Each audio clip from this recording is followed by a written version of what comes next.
베드로전서 3장입니다. 이 베드로전서 3장에 특히 아내와 남편에 대한 이야기가 나오는데, 우린 베드로 사도는 좀 거친 뱃사람, 어떤 좀 그러니 아내와 남편 사이에 할 말이 별로 없을, 좀 어떻게 보면 경상도 그 사람처럼 좀 그런 스타일 아닌가. 뭐 경상도 사람 다 그런 건 아닌데 우리 집 경상도 사람 이야기입니다.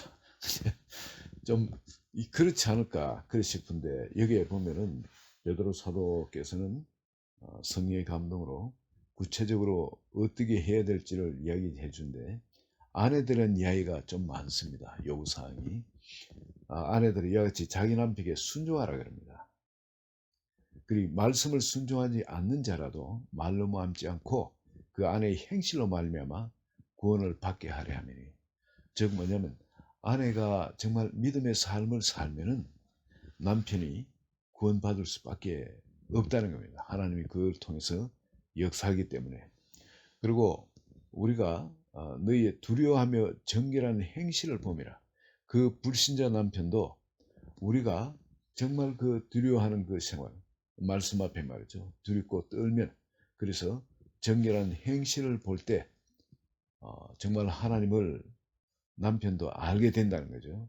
그리고 우리가 뭘 이래 꾸미는 것도, 머리를 꾸미고 금을 차고 아름다운 옷을 입는 이런 외모를 하지 말고 오직 마음에 숨은 사람, 그 속 사람을 온유하고 안정된 심령에 썩지 않을 것으로 단장을 하라는 거예요. 그럼 속 사람이, 우리 속 사람이 정말 하나님의 거룩함으로, 하나님의 사랑으로, 그 은혜로 무장되어 있는 사람 같으면은 정말 그 사람은 아름답다는 거예요.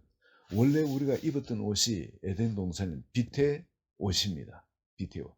그 빛의 옷이 죄로 인해서 뺏기니까, 마귀한테 그 옷을 뺏기니까 우리는 어떤 옷을, 아름다운 옷을 입어도 우리의 부끄러움과 수치감, 죄책감을 감출 수가 없었습니다. 그러나 우리는 외모로 아무리 좋은 걸 이렇게 단정하지 않더라도, 그냥 있는 그대로 살더라도 우리 속 사람이 이 다시 빛으로 옷을 입게 되면은 그 아름다움은 어느 누구도 숨길 수가 없는 거예요.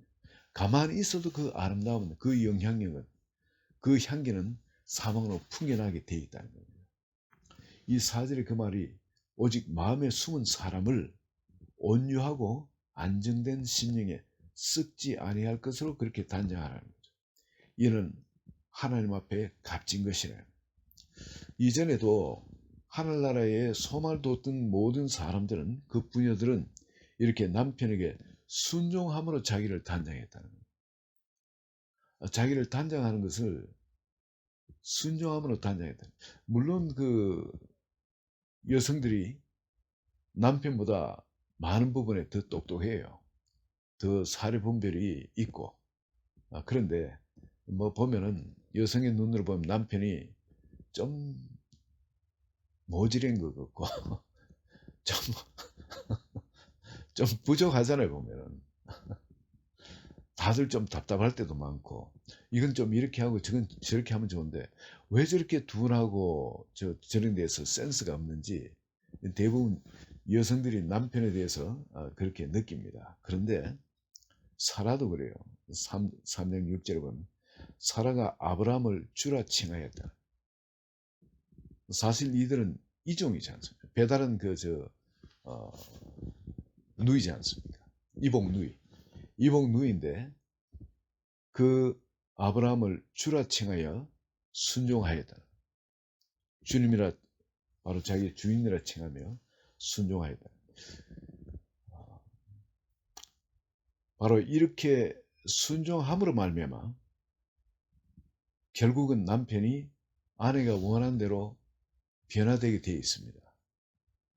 이거 우리 가정을 이래 봐도 이런 일이 일어나고, 그 많은 가정에 보니까 아내가 그 아내의 똑똑한 것을 계속 이렇게 더 지혜로운 것을 주장하고, 그리고 좀 지시를 하거나 또 가이드하거나 앞장서는 그런 가정에서는 그 남편이 그 능력이 나타나질 않는 것 같아요. 하나님 심어놓은 그게.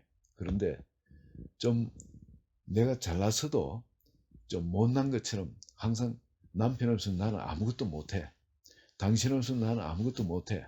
당신이 최고야 하면서 인정해 주는 가정이 있죠. 어, 전혀 뭐 느낌이 그렇지 않다 할지라도 가정에서 항상 남편이 최고로 인정해 주는, 그리고 전적으로 의지하는 모습을 보이면은 남편이 죽을 똥 살똥 일을 하고 남편이 좀 바뀌는 걸 봐요. 저 옛날에 조선 때 그 의병장, 아주 유명한 고겸일입니까? 그 유명한 의병장이 있죠.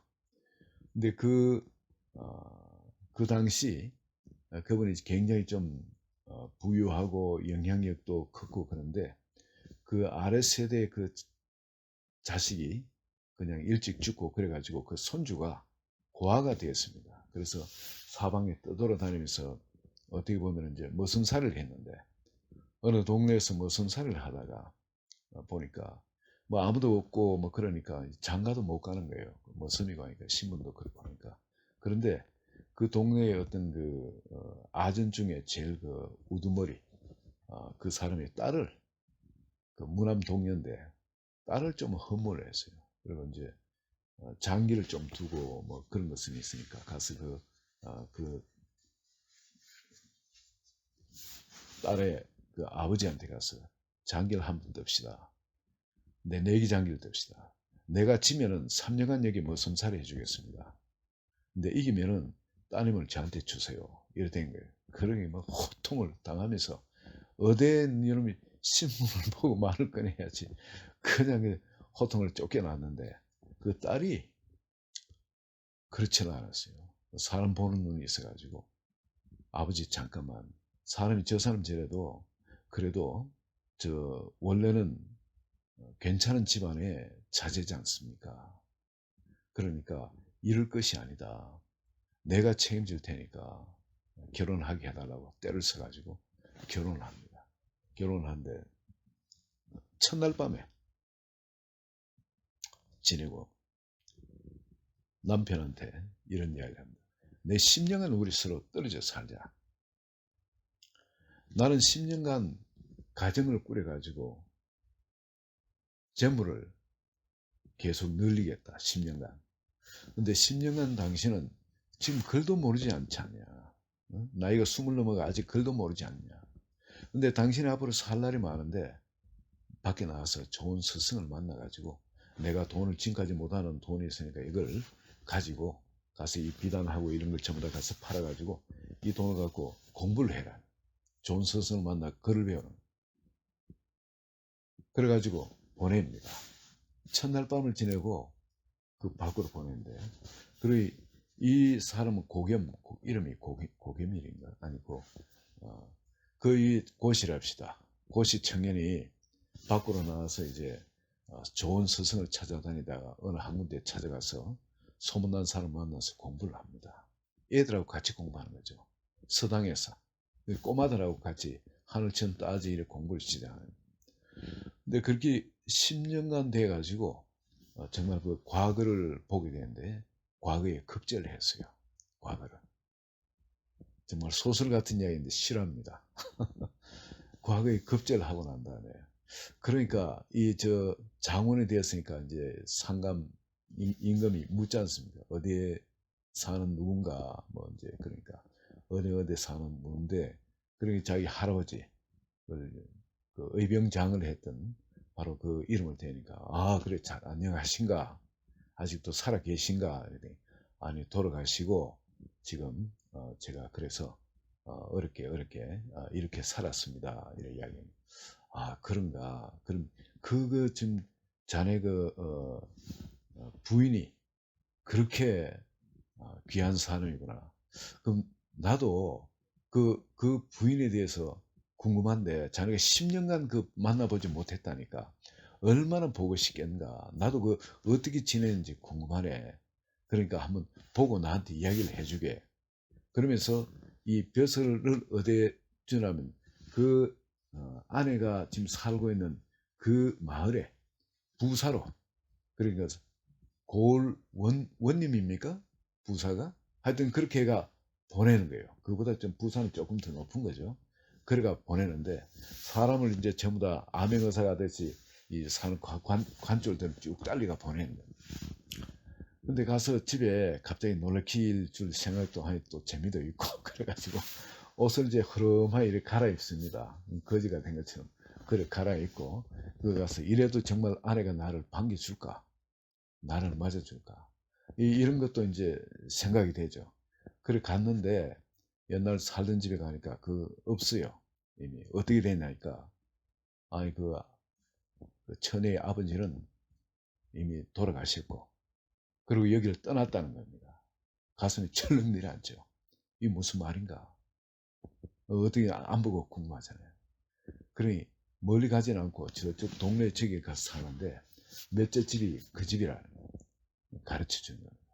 그래서 가서 그 동네에서 몇째 집을 찾으니 그냥 완전 찌그러진 어떤 처가집에 여자 혼자 뭐 어떻게 했어요 젊은 처녀가 이제 그렇게 생각했는데 아니 완전 뭐 그 동네 최고의 그 의리어리한 대골집이 된 겁니다. 그리고 10년 동안 얼마나 열심히 돈을 벌었든지 그 완전 그 주변의 모든 땅의 소유주가 되어 있는 거예요. 그러니까 이 저 아전의 우두머리니까 거기서 사람들이 어떤 돌아가는 거 이런 거 그런 걸 아버지한테 다 배운 거죠. 그래 머리가 똑똑하고 영민하고 하니까 그래서 아, 이렇게 하면 이가 붙겠고 이렇게 하면 이렇게 그래가지고 거기서 10년 동안 완전 그 부자가 돼 있어요. 그렇게 최고의 부자가 돼 있는 거예요. 그리고 그게 사랑채에서 스승한테 글을 읽고 있는 애가 있어요. 그러니까 10살 먹은 애가 있는데 또 다른 재혼을 했나 이래 싶었죠. 당연히 그죠? 그 애가 있을 수가 없는데 그 주인집 아들로 있으니까 그래서 옷을 그렇게 허름한 입은 상태로 안에 들어가가 과객처럼 해서 사랑채에 밥 한 그릇 먹고 좀 지냈다 가자고 하니까 쾌히 들어오라 하는데 그 들어왔는데 보니 그 아이를 가지고 그래 그 아버님은 어, 어디 계시는가 뭐 등등 이렇게 하나하나 물어 들어가는 겁니다. 들어가니까 얘가 보니 자기 아들인 거예요. 하룻밤 잤는데 하룻밤 첫날 밤에 그 임신을 해가지고 애를 낳은 겁니다. 걔가 10년 만에 이래 자란 거예요. 근데 그 과거에서 안에서도 이야기하다 이제 자기 신분도 서서히 밝히고 이름을 밝히니까 안에서 이제 부인이 무슨 그 버선발로 이제 후닥닥 쫓아와가지고 그래 안방으로 모십니다. 모신데 여전히 거짓처럼 애가 이래 과거 이야기를 하죠. 밖에 나와서 이렇게 그 부인이 준 거 이거 쓰리꾼 만나고 그 네더바이 당하고 해서 다 없애고 거제대가 돌다가 이제 들어왔다고 그러니까 아니 그러니까 저 아내가 그래도 너무너무 잘 왔다고 내가 이렇게 재산을 많이 못 알았으니까 아무 걱정하실 필요 없다고 그렇게 극진하게 모시는 겁니다. 모시면서 옷을 이제 벗기려고 벗기는데 보이 속에 보니까 이 거지 옷처럼 남루한 게 아니라 속옷이 보니 너무 그 깨끗하니 귀한 옷이거든요. 이건 이상하다 싶어가 이거 어떻게 들어가지고 자취자존을 들으니까 사실은 여차에서 장원급제를 했고 그래서 임금이 이 스토리를 듣고 이걸 그 결말에 대해서 당신하고 내하고 만난 이 이야기를 임금이 너무 듣고 싶어 하신다. 그러면서 옷을 이렇게 해가지고 군졸들 이렇게 보냈다니까 그리고 이제 군졸들 들어오고 신원하게 밖에서 수십 명의 그 군졸들이 쫙 와서 시위하면서 그 부복을 하는 겁니다. 그걸 보고 이제 부인도 뭐 정말 남편을 만난 것만 해도 10년 만에 만난 것만 해도 그런데 이 정신이 그냥 황홀하죠. 지금 남편이 이렇게 성공해가 돌아올 줄 꿈에도 모르고. 그리고 이걸 임금님만 알리고 그러고 또 이 참 시간이 가면서 워낙 이 사람이 성실하고 부인이 워낙 지혜로우니까 남편을 잘 가이드한 겁니다. 또 다음에 이 신하들 사이에서도 어떻게 처세를 해야 되는지 임금 앞에서는 어떻게 섬겨야 되는지 이런 걸 잘 또 가이드하고 섬기니까 그 남편이 그 당시 쑥종이건 그랬어요. 그런데 왕이 3대가 내려가도록 정성을 합니다. 3대가 내려가도록. 그러면서 그 가정이 얼마나 든든하게 되겠습니까? 왕이 3명이 바뀌어도 이 사람은 계속 거기에 정성을 했으니까요. 하나님의 이 놀라운 축복이 누굴 통해서 왔냐면은 그 부인을 통해서 왔는 부인의 지혜가 남편이 그냥 뭐 아무리 해도 그냥 머슴이지 않습니다. 평생 글도 모르고 그냥 20살 되도록 머슴으로 살았고 또 그런 거지로 살다가 머슴으로 살다가 그리고 앞으로 인생도 배워온 것이 그런 거니까 그렇게 살 겁니다. 그렇지만은 이 부인의 지혜가 이 남편을 완전 바꿔버리는데 이 부인의 그 사랑으로 그 소망을 심어주고 그리고 전적으로 의지하고 믿어주고 그리고 꿈을 주면서 키워주니까 이 남편이 이렇게 바뀌거든요. 그 우리 섬기고 있는 이 남편들, 가정의 남편들, 좀 내가 볼 때 좀 못나 보이고 부족해 보이고 좀 그렇더라도 여러분 그 남편한테 이런 어떤 꿈을 주시고 믿어주고 전적으로 의지하고 그리고 소망으로 위로해 주시고 격려하면 이 남편들이 정말 죽을 듯 살 듯 모르고 아내를 위해서 가정 자녀를 위해서 그렇게 뛰는 남편 되지고 가정도 바뀌고 또 이 관계도 완전히 이게 뭐 그냥 하나님 나라 안에 그런 부부 관계로 바뀌어질 줄 믿습니다. 여기에 특별히 그 나머지 3장 나머지 부분은 선한 양심을 가져라 합니다. 16절에 선한 양심. 이 선한 양심은 우리가 가질 수 있는 것이 아니고 회개하고 나면은 하나님께로 받는 그 마음입니다. 이 선한 양심을 가지고 이 선한 양심으로 살기만 하면 여러분 하나님의 지혜와 그 명철 그 가운데 우리가 계속 거하게 되면 주의 성령의 인도하심을 따르게 되면 여러분 여기서는 놀라운 영향력이 주변에 펼쳐나게 될 줄 믿습니다. 오늘 이 예화로 듣던 그 아름다운 부인 지혜와 마음의 그 아름다움이 남편을 변화시키고 결국 그 남편의 변화를 통해서 나라도 그 영향력 가운데 평안해지고 또 복을 받게 되는 것처럼 여러분 우리 한 분 한 분 이 자리에 계신 한 분 한 분에게서 그런 놀라운 영향력이 선한 양심을 가지고 또 정말 그